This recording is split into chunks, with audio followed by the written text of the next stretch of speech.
terkait pernyataan dari sang pengacara. Sang pengacara mengatakan kami ada buktinya, sejak awal diakui anaknya, dibiayai dari kecil. Ini ada buktinya. Kemudian mobil yang beli itu dari Denada dan sebagainya. Menurut pendapat Abang, monggo. Ini kan masih belum pembuktian kan. Tidak apa-apa lah dia mau ngomong apa aja lah. Mau dia punya mulut kok. Masalah bener apa gak bener nanti kan kita uji bersama. Soal satu saja yang saya buktikan bahwa satu frasa saja yang dia yang betul-betul nggak bisa dia bertanggungjawabkan kan begini. Mulai dulu dia aku sebagai anak. Untuk apa kemarin itu? Pengakuan anak itu sudah dilihat sama publik kok. Lewat apa namanya media Instagramnya Denada itu mulai tanggal berapa? Pasca setelah kita ngajukan gugatan kok. Iya toh. Ya itu fakta. Itu fakta satu yang sudah jelas nggak bisa dipertanggungjawabkan dengan keterangannya itu. Untuk yang lainnya nanti proses pembuktian. Kalau memang dia sudah memberikan nafkah, untuk apa kita menggugat? Malu-maluin aja Mr. G. Iya toh. Ya. Itu. Berarti selama wawancara di media itu yang dia mengatakan bahwa semuanya sudah terpenuhi, justru bertanya balik kepada pihak keluarga. Justru itu penggiringan opini ya menurut Abang ya? Iya, penggilingan opini. Sebetulnya kalau dia ngomong semuanya terpenuhi memang iya. Sudah saya betulkan di sini. Memang jawaban dia iya. Cuma yang memenuhi itu bukan Denada, yang memenuhi itu Mama dan Papa gitu loh. Iya. Yang seharusnya itu yang notabene seharusnya itu tanggung jawabnya Denada gitu loh. Iya betul. Bahkan tadi Bang, dalam mungkin teman-teman semua juga mendengar di dalam konferensi pers itu ya, dalam konferensi pers itu mengatakan bahwa rumah termasuk rumah yang ditempati oleh saya tidak tahu itu, tapi ini pernyataan itu. Jadi kita jadi traveling nih kemana-mana nih Bang. Mohon izin, mungkin ada penjelasan sedikit terkait dengan hal itu Bang. Begini, yang harus dipahami sama netizen dan teman-teman yang lain itu begini.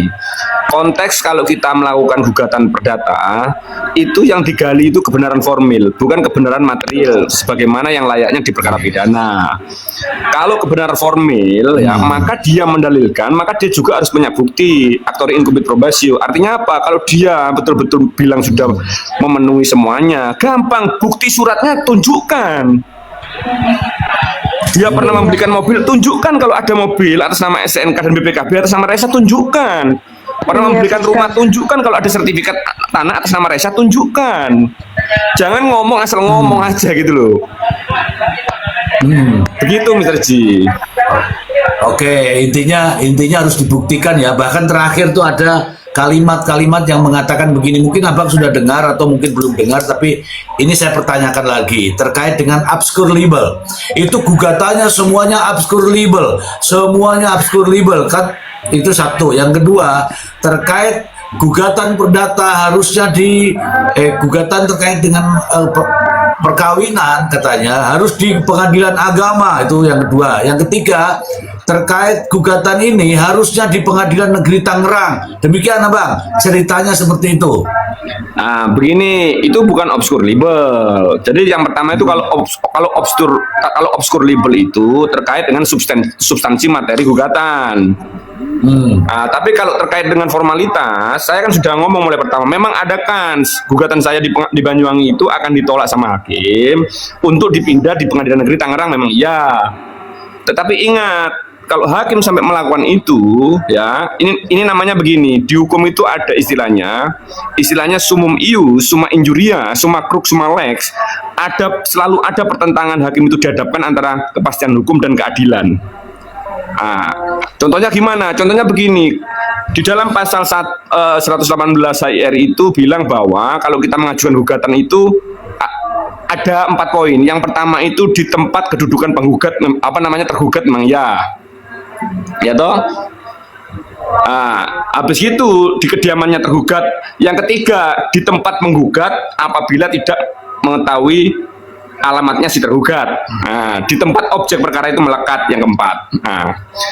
Memang iya, tetapi begini Mr. G, refleksi dari aktor sequitur forum rei, istilahnya asasnya di dalam 118 HIR itu, ini mohon maaf, ini mungkin kurang ya, saya akan memberikan penjelasan pelan-pelan saja ya. Jadi Ya. aktor sekutor formula itu adalah tempat kemenangan pengadilan negeri berwenang untuk mengadili. Ya.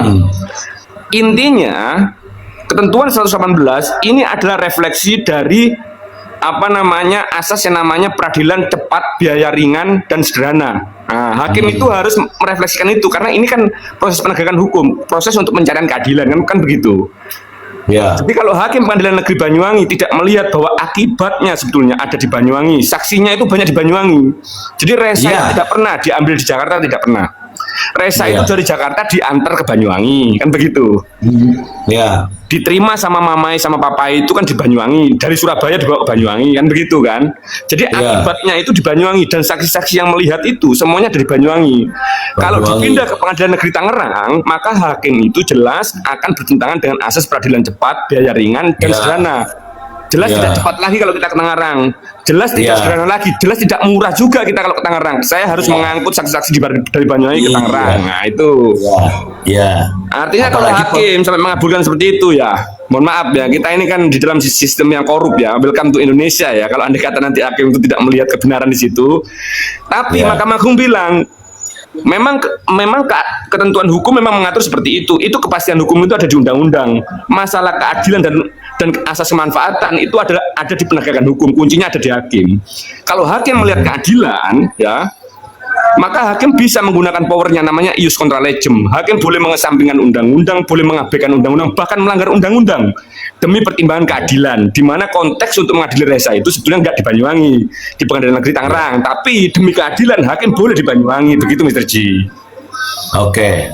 Kalau nggak di Banyuwangi, Iqbal juga nggak akan ditunjuk itu, Bang. Nggak akan ditunjuk, dibuang itu jelas. Udah pasti itu. Ya karena kan dia tinggal di Banyuwangi, makanya dia ditunjuk lah Iqbal itu.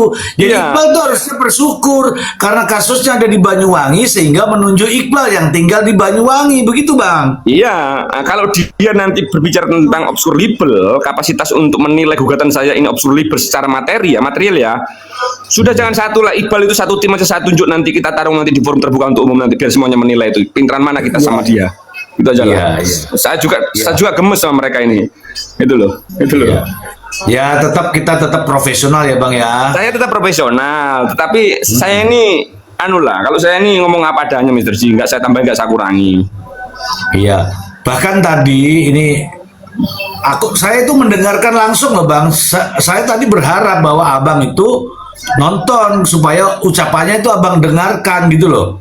Tapi kan Abang nggak ada ya. Tapi saya tahu bahwa itu semua pernyataan, semua gugatan, isi materialnya gugatan itu pun disanggah oleh dia. Itu yang pertama, itu berkaitan dengan ini pengadilan negeri, harusnya dia itu menggugat di pengadilan agama, begitu Bang. Ya, siap lanjut Mr. G. Oke.